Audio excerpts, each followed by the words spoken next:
Amigos y amigas de La Olla Sazón Pública, bienvenidos y bienvenidas a este encuentro semanal para profundizar y conversar sobre distintos temas.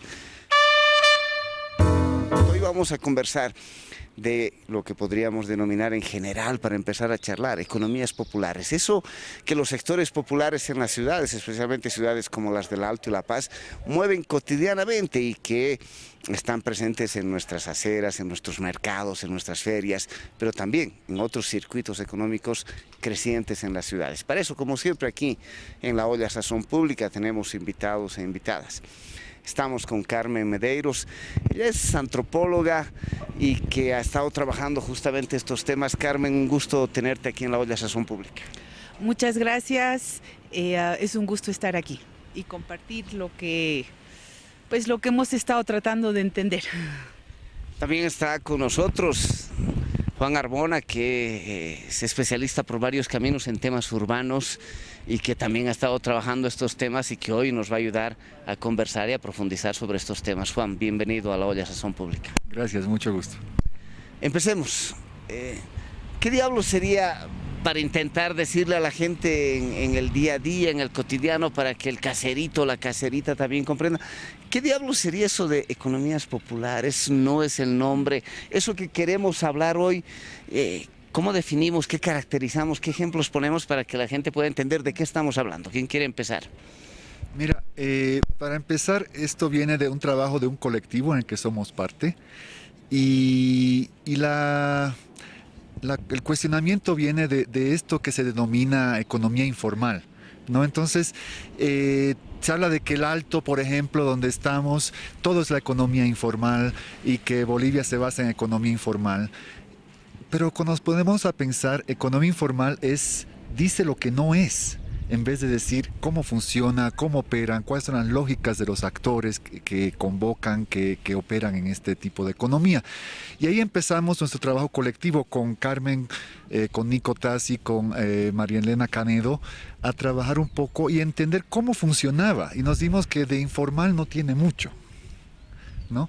Entonces, cuando hablamos de economía popular, hablamos mucho de unas formas, estructuras históricas que no es nada nuevo y que tiene una larga trayectoria en Bolivia y en Latinoamérica, por qué no decirlo, sobre estrategias económicas de esos sectores que históricamente han sido excluidos, rezagados y que estos actores empiezan a crear sus propias actividades económicas en sus términos. Y eso es lo que estamos viendo ahora. Y nuestro trabajo en los 3 libros tratamos de un poco de explicar lo que es la economía popular, porque la idea de la economía popular es porque nos convoca a explicar cómo es y nos indica un tipo de actores que históricamente han operado y de ahí empezamos a trabajar un poco y entender un poco cómo se organizan, qué tipo de estructuras sociales tienen, cuáles son las lógicas económicas que tienen, y de ahí empezamos a trabajar un poco. Gran parte de los esfuerzos de los gobiernos pasa por formalizar esa economía en términos de regular, institucionalizar, pasar a los impuestos, a sistemas de registro, etc. ¿Qué elementos tiene para entender esto que no es tan informal y que había sido economías populares con sus propias características? Las economías que nosotros estudiamos y que denominamos populares, porque son las prácticas económicas de los sectores populares, tienen una profundidad histórica bien grande.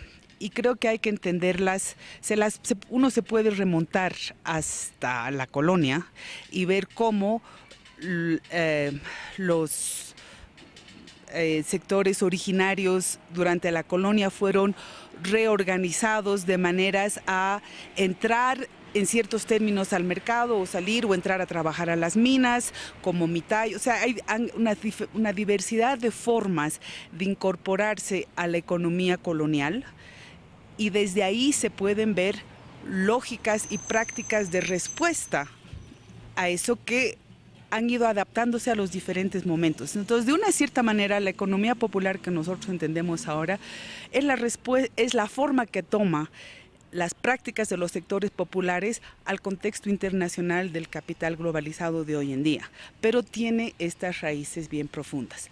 Y una tercera cosita que me parece importante decir, A ver, voy a tratar de hacerlo rapidito, pero es un puntito que creo que es importante. En los años 80, yo hacía investigación con economías campesinas en Cochabamba, como parte de una serie de investigaciones de un centro que en esa época se llamaba CERES, ya no importa. Pero el punto es que tratábamos de entender las lógicas de la economía campesina. Hasta ese momento, los estudiosos de la economía campesina cochabambina, del Valle Alto, del Valle Bajo, de esos lugares, tenían esta visión, por falta de conocimiento, no, los campesinos están desintegrados del mercado, están viviendo en otra época, están fuera de nuestro mundo.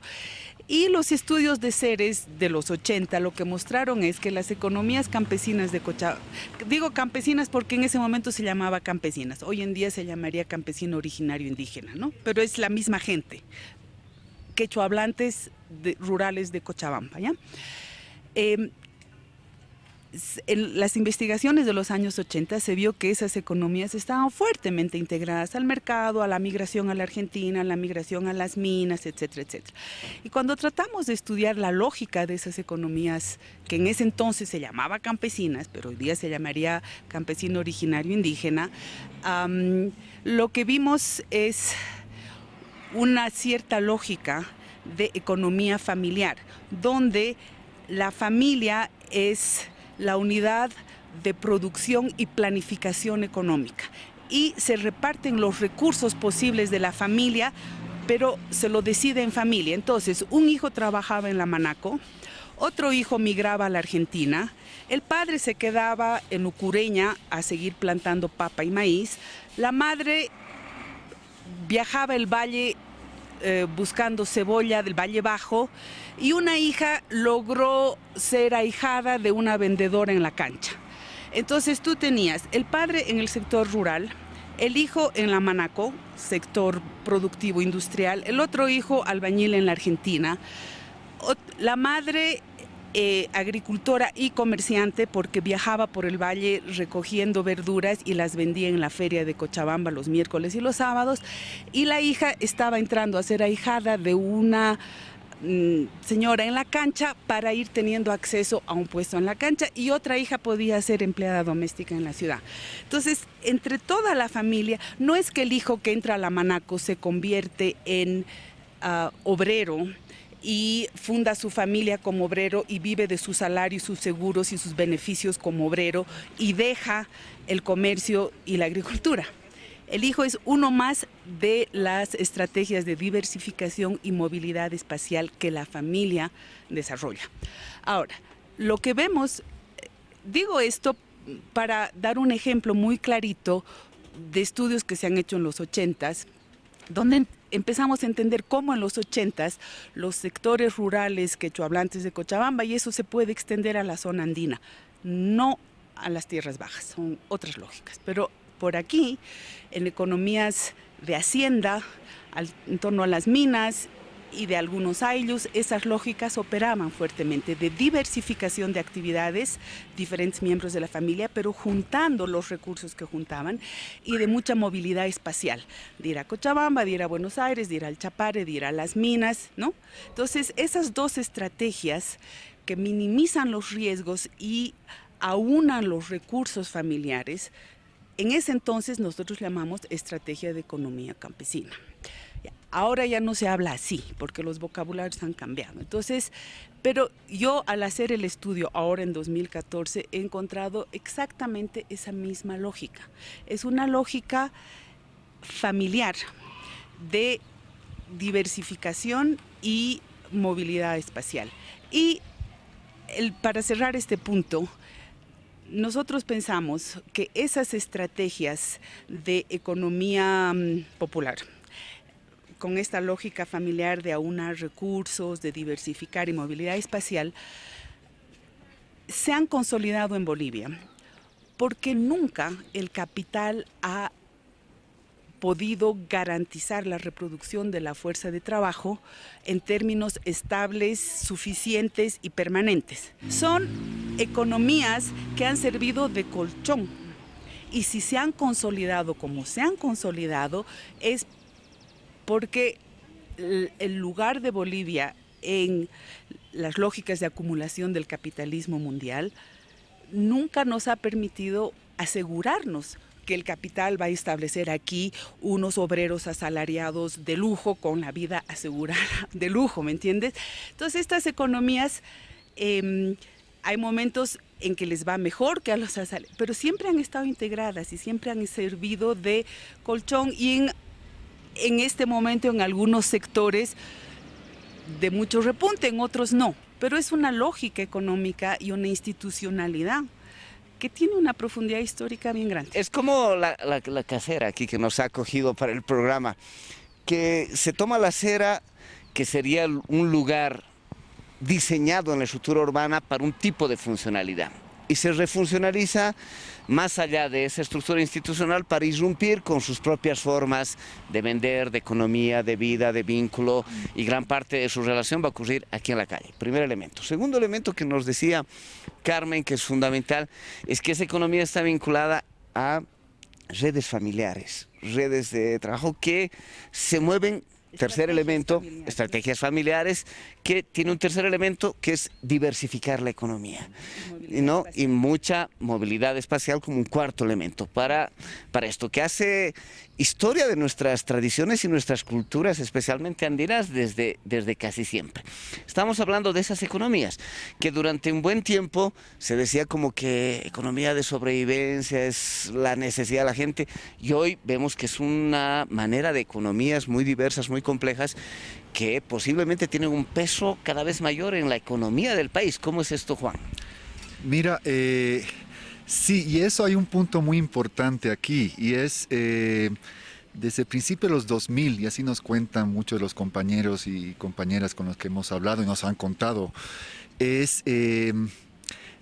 aquí nos remontamos a la economía internacional un poco, la producción china que ha posibilitado la importación de pequeños productos y todo eso, y eso se potencia a partir del 2006 con la redistribución, con el incremento en los ingresos nacionales, etcétera.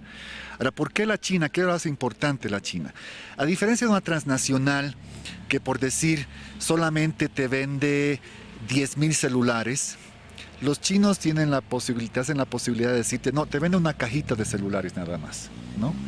Y ahí va bueno, por darte un ejemplo, una ex estudiante mía de aquí del Alto, de Río Seco, que su hermano importaba esto y le da una oportunidad a ella, no, te prestaré una platita y te puedes traer celulares tú, porque él estaba en otro rubro. Y ella empieza a traer celulares y lo llevaba al norte de La Paz, a Pando, hasta la frontera de Santa Cruz, la frontera de Santa Cruz con el Brasil. Pero eso ella podía traer una cajita de celulares, ¿no? Y dejaba así en consignación en zonas rurales. Así que ya con el mejoramiento de la economía nacional y las economías en las provincias, esos actores, esos sujetos económicos en la provincia ya tienen la capacidad de comprarse un celular, aunque sea uno baratito, o una tele, o una radio, etc. Y los chinos potencian eso.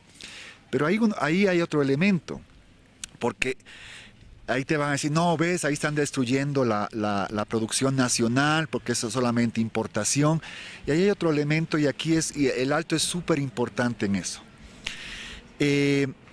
Lo que hemos notado es que en este proceso de entrar en la economía del comercio hay un proceso de aprendizaje, ¿no? Un proceso de aprendizaje que tal vez, por darte un ejemplo, había un señor que conocimos que importaba edredones.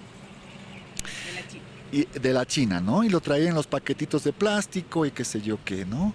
Y ese señor se da cuenta que había otra persona que producía el relleno del edredón aquí, que podía producir.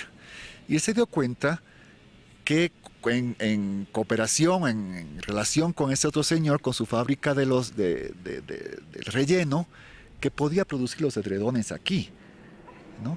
Y a tal punto que ahora producen los edredones y le compiten a los chinos produciendo mejores edredones, y a mejores precios que los mismos chinos. Entonces hay procesos de aprendizaje, la gente aprende de cómo producen. Aquí en el Alto hay una capacidad increíble de aprendizaje y copiar en relación a a las particularidades de las necesidades de los salteños y de los bolivianos, ¿no? Uno ve los que trabajan metal mecánica también. No es solamente importar la pieza, porque a veces la pieza no es, pero te la hacen aquí en el Alto, copiando, ¿sabes?, de lo que hacen ahí, pero haciéndola mejor y a las circunstancias de las necesidades de los consumidores bolivianos. Eso es uno, entonces ahí vemos todo y ahí se conecta eso con lo que decía la Carmen, con esta idea de unas redes a nivel nacional que se van fomentando, se van organizando y no, tú necesitas celulares, yo te los envío, no te preocupes, etcétera, etcétera, ¿no? Y eso es lo que ha articulado a nivel nacional una economía del acceso a bienes y servicios en espacios donde el Estado jamás había interesado a llegar antes, ¿no? Y ahora está, gracias a esto, entrando y vamos a hacer, también están apoyando al Estado en ofrecer servicios que en lugares donde el Estado todavía no llega, está llegando, pero todavía no ha llegado. Entonces, actores económicos han servido de punta de lanza para muchas actividades económicas a nivel nacional. Ahora, otro elemento importante aquí es decir, bueno, no pagan impuestos, qué sé yo qué, pero estos, si vemos en la Uyustus abajo, en la 16, en otros mercados, estos no vende cualquiera donde quiera, ¿sabes? Hay organizaciones muy fuertes y hay una regulación propia. Y hay una regulación propia, pero no solamente, también asumen responsabilidades del Estado en términos de seguridad, en términos de limpieza de las calles, etcétera, etcétera. Estos actores asumen responsabilidades de los gobiernos municipales que por X y razón o no pueden, o ellos dicen, quédate ahí, nosotros asumimos y controlamos este territorio, ¿no? Esta economía solo es posible cuando el capitalismo no es capaz de llegar a satisfacer necesidades de empleo, de resolver temas de seguridad, o es una economía que va más allá de la precariedad, por decirlo de alguna manera, de los márgenes, y es capaz de disputar centralidades. ¿Cómo lo ven? ¿Quién quiere hablar? Carmen. Ya, bueno, hay partes que no sabemos todavía responder, ¿no? Pero a tu pregunta quiero decir, no es una cuestión, yo creo que hay que ver, son formas de articularse con momentos del capital, ¿no? Entonces, ahí también depende cómo lo mires. Yo soy de la idea de aquellos que piensan que el sistema capitalista empezó a desarrollarse junto con la expansión colonial europea en el siglo XVI, XV si quieres, pero XVI, digamos, ¿sí? Desde el 1500, a medida que iba la expansión colonial europea, se iban desarrollando las condiciones de acumulación para que florezca el capitalismo ya cuando emerge fuerte, digamos, en el siglo XIX. Entonces, nuestras formas de articularnos con el sistema capitalista mundial son así de viejas, ¿no? Desde ese entonces. Entonces, si tenemos en cuenta eso, podemos ver, la primera cosa que yo decía hace un rato era estas formas, las prácticas económicas y las lógicas y las institucionalidades ancladas en lo local, en lo familiar, en el parentesco del ahijado, que funcionan todavía aquí, esas lógicas y esa institucionalidad propia de nuestras economías populares, yo pienso, y eso lo hemos discutido y creo que estamos de acuerdo entre los que hemos hecho, pero ese es realmente, yo pienso que en Bolivia es muy fuerte justamente por esta incapacidad que yo decía del capital de tener una presencia sólida, ¿ya? Son lógicas que evidentemente al articularse con el capital en todo momento se han brindado posibilidades de estratificación social, porque no hay manera que tú te articules al capitalismo sin que eso suceda. Eso no quiere decir que se vuelven necesariamente puramente capitalistas, porque no pueden tomar ese riesgo, o sea, y eso es lo interesante.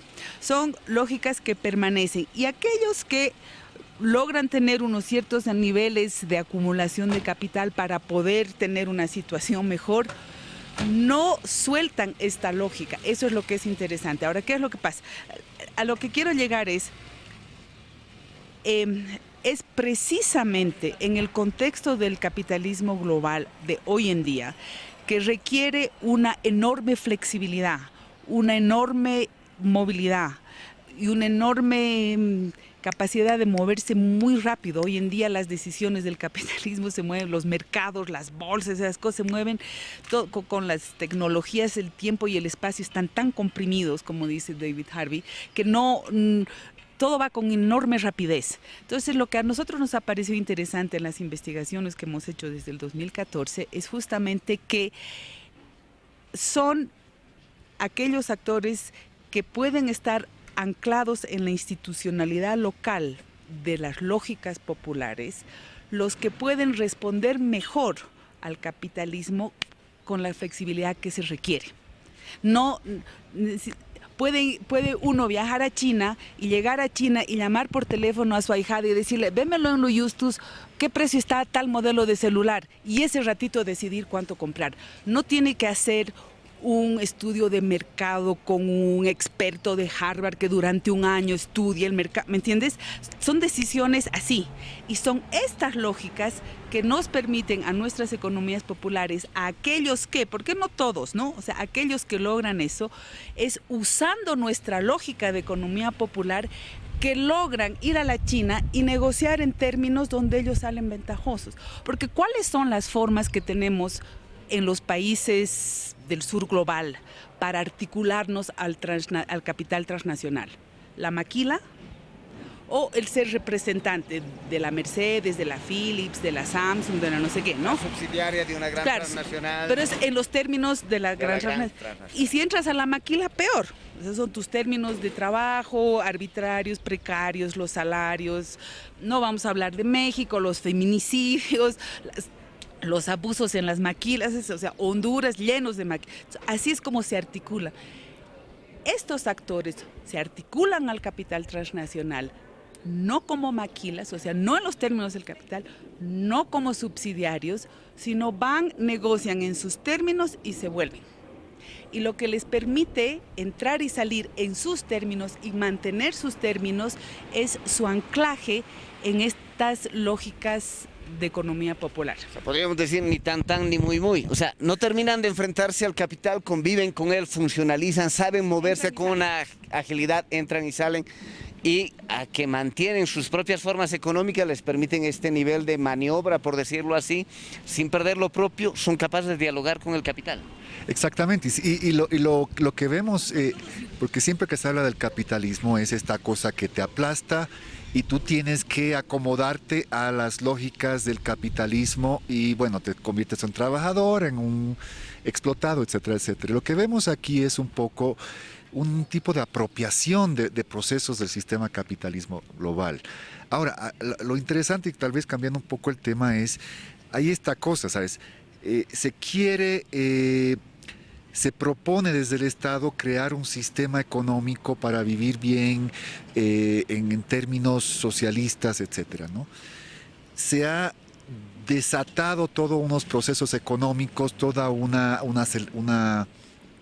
no celebración, un reconocimiento de sectores que históricamente han sido desplazados, excluidos, explotados, y a la misma vez estos sectores surgen, empiezan a tomar espacios de la economía, apoyados por estos procesos, ¿no? O apoyándose de estos procesos, y vemos que todavía queremos esta idea, ¿sabes? Mucha gente, no, es que queremos ordenar nuestra ciudad, queremos organizarlo, queremos una racionalidad. Entonces vemos dos tipos de dinámica. Que es copia de un otro Exacto, modelo. es ese deber ser de qué es lo que deberíamos ser, en vez de mirar y entender lo que somos y cómo somos y por qué somos y bajo qué lógicas operamos. Y creo que ahí está el gran poder de la economía popular, ¿no?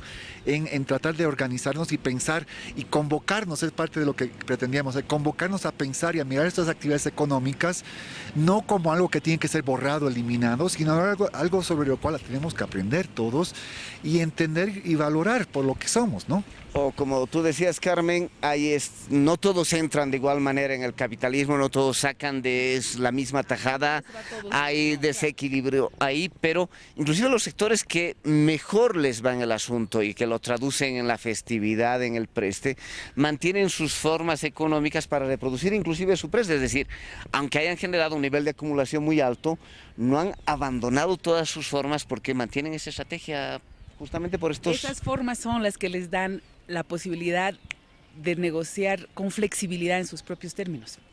Eso es lo que no nosotros... totalmente subordinados, digamos, al Claro. capital. Estas economías populares tienen elementos que podríamos decir son capaces de generar posibilidades más redistributivas, más equilibradas, más equitativas, menos saqueadoras en la economía, ¿sí? ¿No? ¿Cuál es su mirada, su experiencia? La pregunta es si es redistributivo, ¿quién redistribuye? ¿No? Entonces, cuando pensamos en redistribución de la riqueza, siempre pensamos en el Estado. Y yo creo que en varios casos que hemos visto, sí, particularmente cuando mantienen un vínculo campo-ciudad, hemos hablado con varias personas que han triunfado económicamente y ellos ven como una responsabilidad hacia su comunidad de origen contribuir. Y no se lo perdonan los comunarios de ahí. Entonces ahí se puede ver con cierto nivel de redistribución, ¿no? No es organizado desde el Estado, ¿no? Y otra vez nos devuelve al tema de que hay una gestión de lo público más allá de la estructura institucional del Estado. Claro, entonces tiene una institucionalidad propia que opera en tanteo con el Estado, en respuesta al Estado, pero también en interpelación y en presión al Estado, ¿no? Vemos muchas cosas que... entrando en otro tema, ¿sabes? Muchas de estas gentes se los mal denomina los burgueses aymaras, ¿no? Y si te pones a pensar la idea, burgueses como alguien que ha logrado acumular cierto capital, pero también tiene a partir de eso pretende tener una injerencia política, ahí vemos algo diferente en lo que está pasando, ¿no? Vemos que estos actores no necesariamente quieren participar y controlar el Estado, quieren que más o menos hasta ahí nomás te mantenemos el Estado hasta cierta distancia, cuando necesitamos vamos allá, cuando nos presiona mucho presionamos hacia atrás, entonces siempre hay una tensión constante. Inclusive a veces negociamos para que el Estado no se haga presente en mi vida. Exactamente. Entonces ahí vemos, entonces cuando hablamos del capitalismo hablamos de una participación del Estado también. Entonces aquí vemos algo que está ocurriendo diferente, mantener al Estado a distancia, interpelarlo cuando es importante. El Estado tal vez necesita en ciertos momentos, sabemos de instancias en que el Estado ha necesitado de estos actores populares para ciertos momentos específicos. Entonces, esta cosa que si es redistributivo, si es más solidario, si es más alternativo, eso hay que verlo en la práctica, y lo que hemos visto es que hay elementos de eso, pero no podemos generalizar de esos elementos a nivel de toda la economía popular. Es eso, es alternativo, es eso. Es una expresión histórica de reacciones frente a una fuerza opresora, que es el capitalismo, y a ciertos sectores que no te permiten o que te limitan cómo participas en la actividad económica.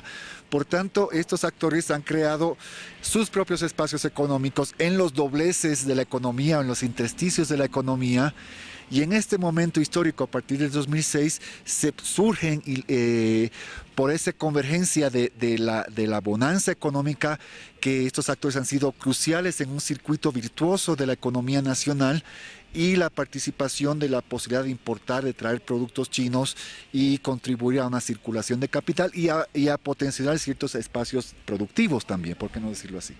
Y también creo que es importante reconocer que en estos años del actual proceso desde el 2006, una cosa que sí ha pasado, y es a otro nivel, no tiene que ver con lo económico, pero ha habido una afirmación, si bien siguen habiendo políticas públicas de alcaldías y qué sé yo, que dicen vamos a ordenar, vamos a limpiar la ciudad porque este caos y este desorden está mal, y que denigran un poco, en vez de ver la utilidad, como decíamos hace un rato, de tener una calle ocupada por puestos, por lo tanto más segura.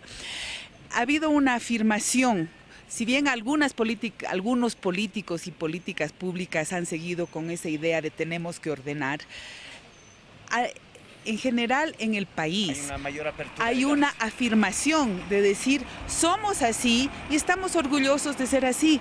No voy a ocultar que mi mamá es de Pollera, pero estoy orgullosa que mi mamá sea de Pollera. Voy a hablar el quechua que sé o el aymara que sé y voy a estar orgulloso de hacerlo si lo necesito, y si no, no. Y ¿no? Hay una afirmación de decir, somos eso, somos rurales, urbanos, mezclados, todos, y no nos vamos a ocultar y no vamos a tratar de minimizar nuestro aspecto popular para tratar de ser más rubiecitos o más urbanos o más hispanohablantes, ¿no? Entonces eso también ha contribuido a la presencia de esta gente y su afirmación. Carmen señalaba un poco esta economía, por lo menos este vigor, esta fortaleza que tiene en Bolivia estas economías populares, no es vista en países que podrían tener elementos más o menos similares como Perú, Ecuador, México, no tienen la fortaleza de aquí. Un elemento además de la posible menos desarrollo del capitalismo, menos llegada a la gente, podría tener que ver con esta suerte de el vínculo, apareció algunos ratos, vínculo campo-ciudad, una economía campesina, como hablaba de los años 80, Carmen, una economía campesina vinculada a la zona de la cordillera de los Andes, exige diversificar semilla, diversificar cultivos, pequeñas chacras en pequeña escala, colocarlos en distintos pisos ecológicos. Ese vínculo rural explica también esta fortaleza en Bolivia. Es sumamente importante, eso es. Y vénganse aquí a la calle 8 de Villa Dolores, que hay muy buenas caseritas, muy buenos caseritos para atenderles. Eso. Un abrazo para todos, hasta la próxima. Olla, Sazón Pública. Chao, chao.